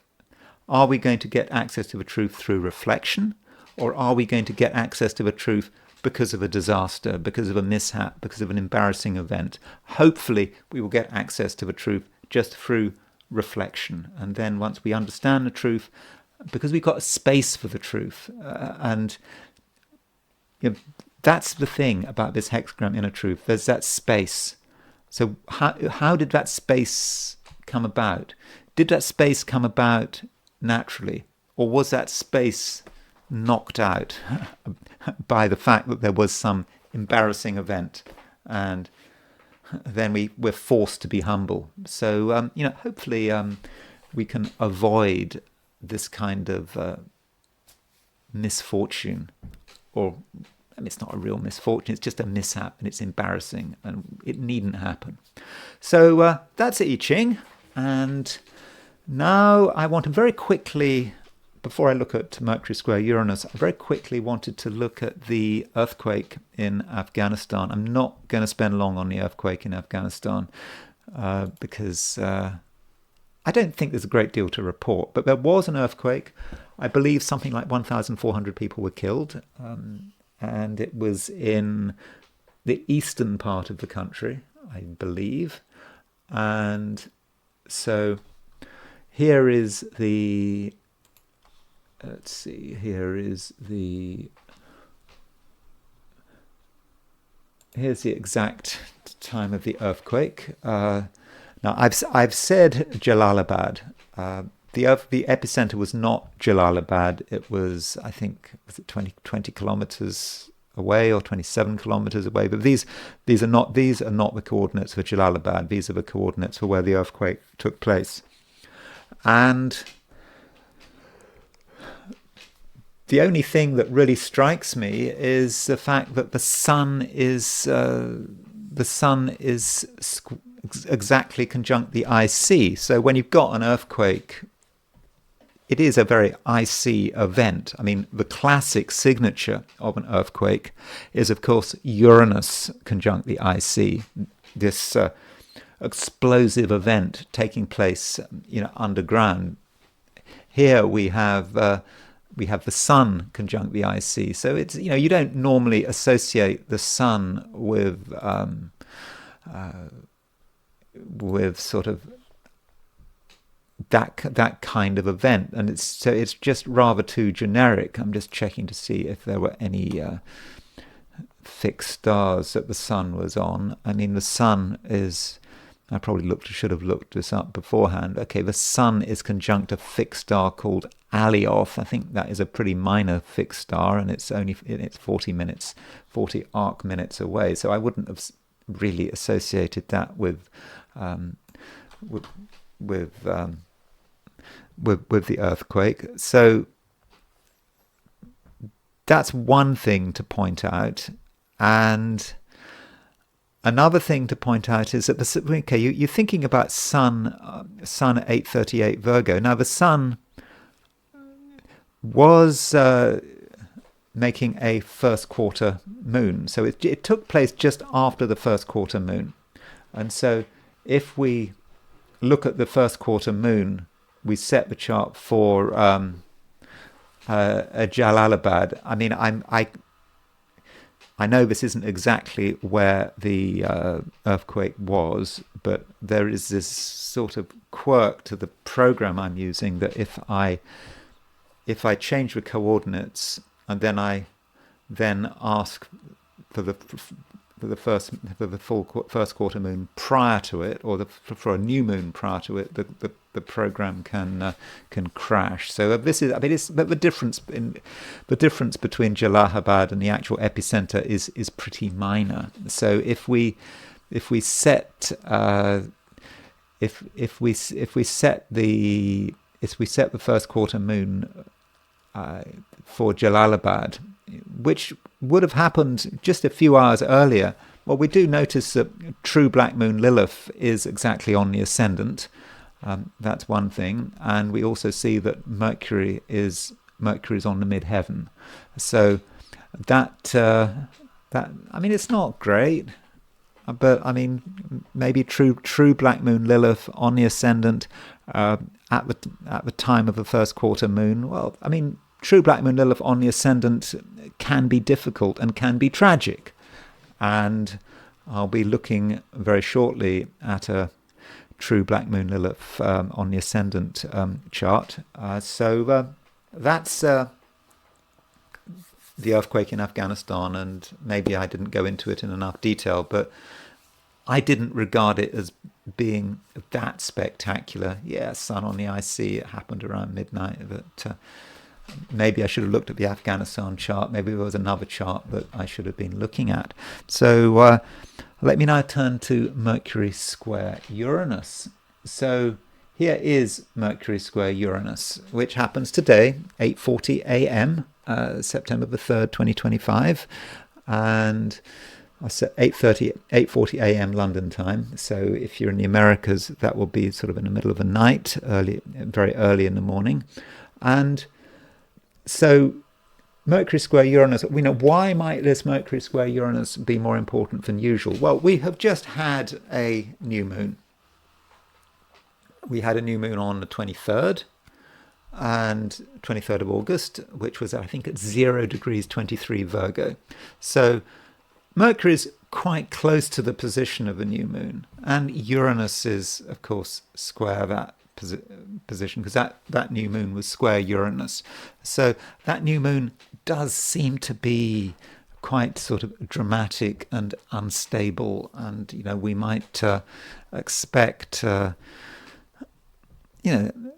unexpected. And as I pointed out on several occasions, both Ukraine and NATO were born on August the 24th. NATO was ratified on August the 24th, 1949. Ukraine declared its independence on August the 24th, 1991. And so they both got their suns at about 1 degree Virgo. And so this Mercury square Uranus is sort of hitting NATO and Ukraine's suns. And so things are really sort of stirring up there. And so I'm thinking that Mercury square Uranus, at the very least, is about a lot of posturing. I'm not just talking about Ukraine, just people saying things, politicians saying things, announcements, statements, and on a sort of a more sort of personal level, some of us might be quite excited. We might feel that we really have to express our viewpoint We want people to listen to us. And if they're not listening to us, we might have to make a special effort to force them to listen to us.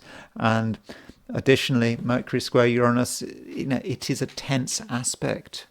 Just feeling tense. Something has to give. And so we have to be careful with this Mercury square Uranus.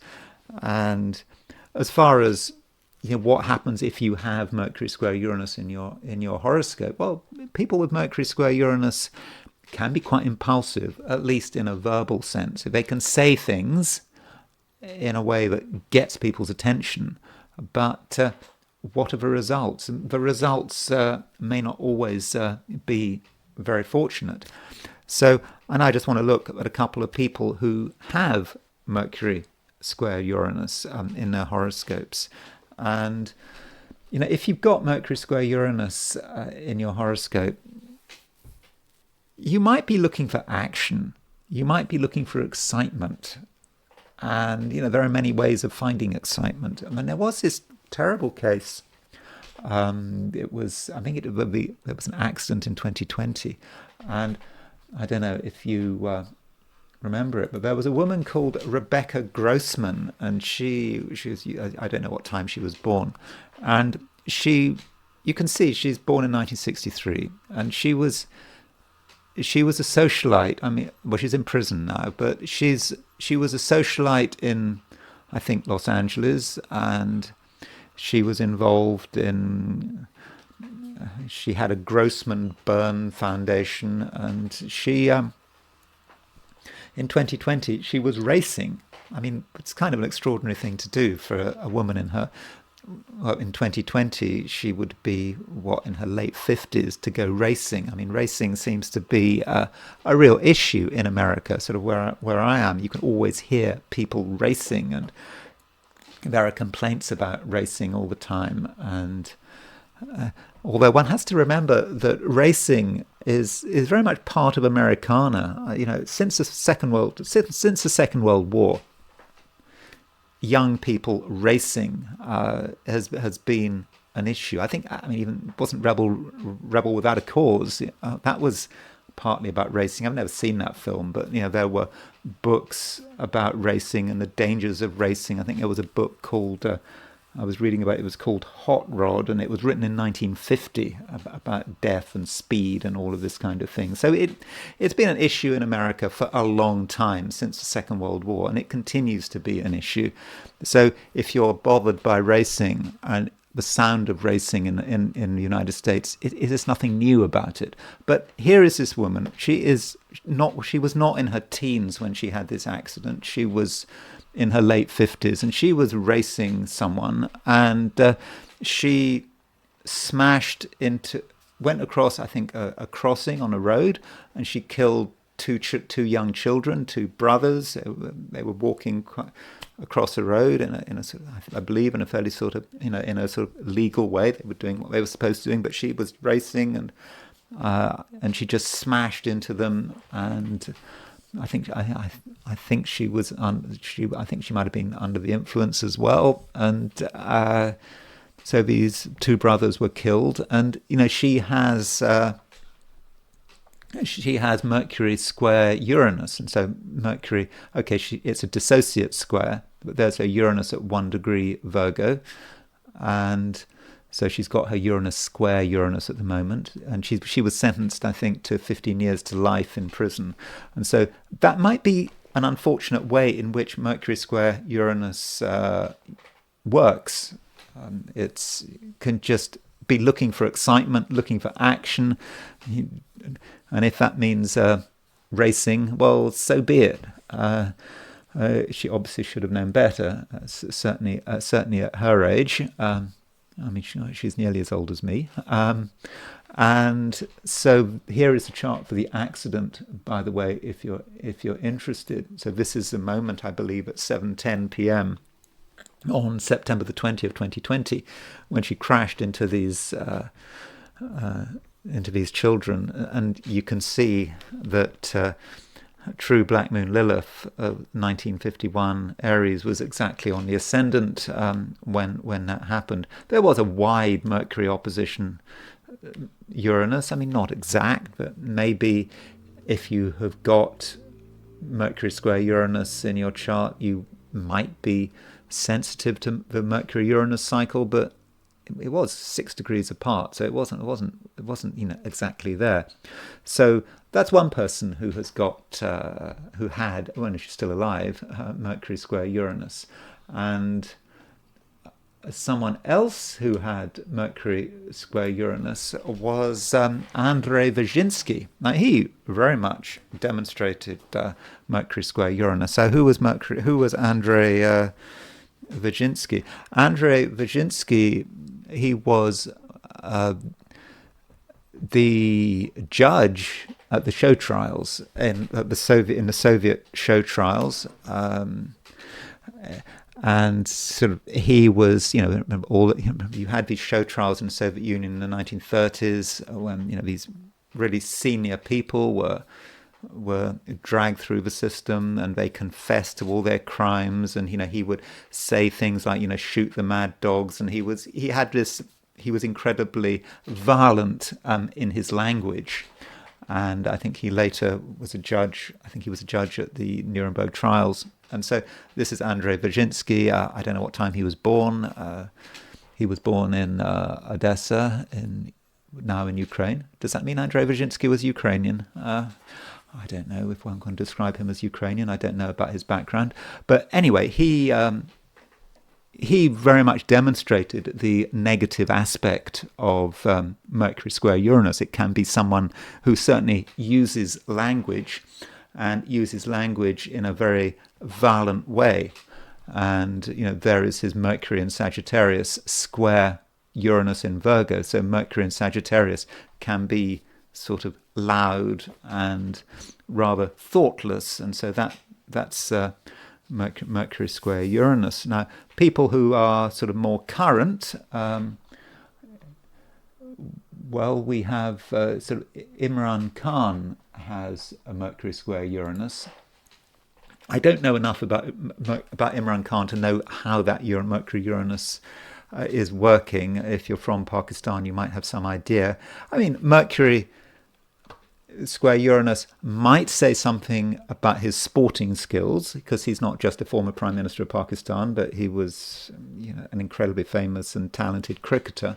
And so Mercury square Uranus might say something about physical speed and dexterity, which you would need to have if you are going to be a world-class cricketer. But he's a politician, and that may say something about what he says and how he communicates, but I don't know enough about Imran Khan to be able to comment on that.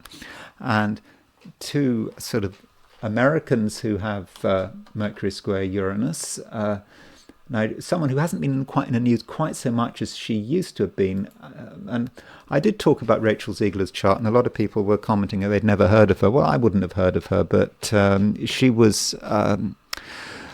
she's been in... There used to be a time where every other YouTube clip practically was, or YouTube video was on her, and she was in Snow White, and she was famous or infamous for making these sort of woke remarks and saying how she hated the story of Snow White, and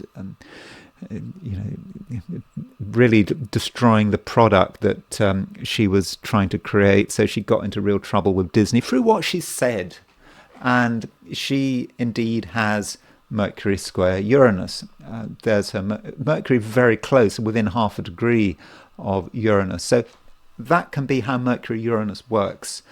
Just someone who doesn't know when to stop, who speaks without thinking. Even though her Mercury is in Taurus, you'd think that Mercury was quite staid in Taurus. It doesn't matter. She says what's on her mind, and then she has to deal with the consequences.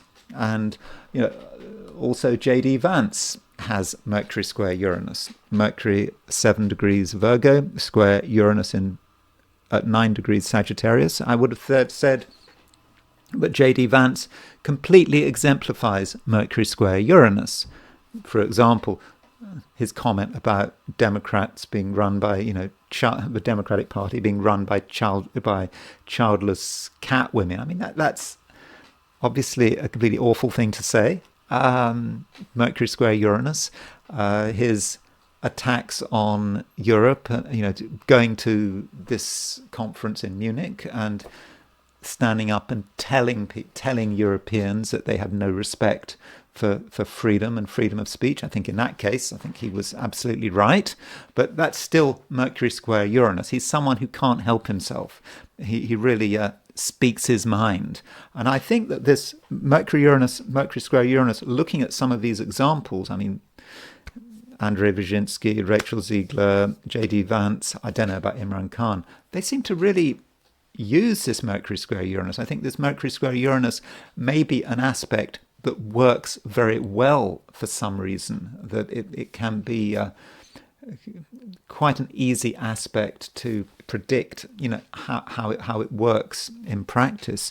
And then let's just look at a couple of events where Mercury was square Uranus.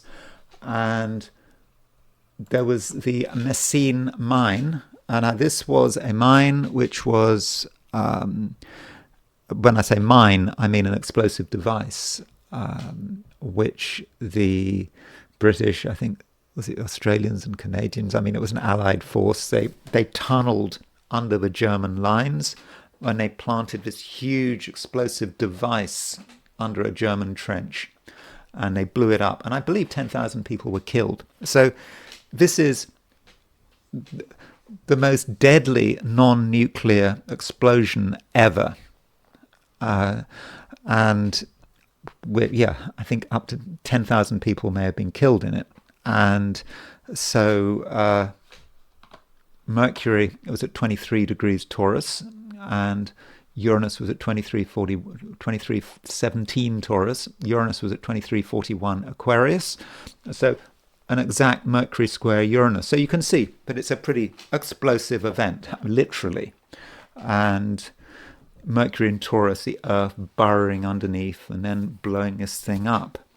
And the assassination of Kennedy on November 22nd, 1963 had an exact Mercury-Uranus square. And, this was a Mercury-Uranus event, not just because someone was killed. There was a gunshot. That is quite a Uranian event because it was just the news. I mean, it was, people saying, well, where were you when Kennedy was assassinated? I mean, I'm afraid I can't remember because I was only 1 year old, 1.5 years old when Kennedy was assassinated. So I mean, my memory is quite good, but it's not that good. And so that does exemplify Mercury square Uranus. I mean, that is a Mercury-Uranus event. Although we shouldn't forget that Aldous Huxley and C.S. Lewis died on the same day. So Mercury square Uranus, we had 3 famous people who died. Mercury is the planet of writing, and so 2 writers, C.S. Lewis and Aldous Huxley, died on November the 22nd, 1963. It's a bad day to die, and because obviously the news was dominated by the Kennedy assassination. And finally, remember that boat, Bayesian? That boat, this British multimillionaire, he had his boat that was moored outside the harbour. Was it in Palermo? And there was a storm in the middle of the night. The boat was completely destroyed, and he died. Other people died, and at the time of the Bayesian, Mercury was 26 degrees 35 Leo, and so it was within less than a degree from the square to Uranus. So Mercury square Uranus can represent explosive events, catastrophic events, and so we have to watch out today, over the next couple of days for those kind of events. And if I were to be advising the Russians, I would tell the Russians need to be careful, because remember, this Mercury-Uranus square, it does have an impact on Ukraine. And the Ukrainians have been doing pretty badly in the war. I mean, it looks as, more and more people are saying they're losing, and it's almost like the Ukrainians, they need to have a spectacular. They need to do something, kill a lot of Russians, blow up some important target. And, if you were going to choose a time to do that kind of thing, Mercury square Uranus, for example, you look at the Messine mine, 10,000 people killed, 10,000 German troops killed in one big explosion. So, if I was to advise the Russians, I would have said, really watch out over the next couple of days, because this might be a time when the Ukrainians try to pull off a spectacular. So that's certainly a possibility. But it may not just be about the Ukrainian war. It may just be some event, some quite explosive event, or maybe nothing's going to happen. Anyway, thank you very much for watching this video.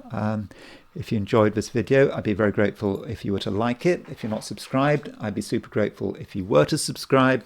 If you want to buy me a coffee, there is a link in the description, and I will talk to you again tomorrow.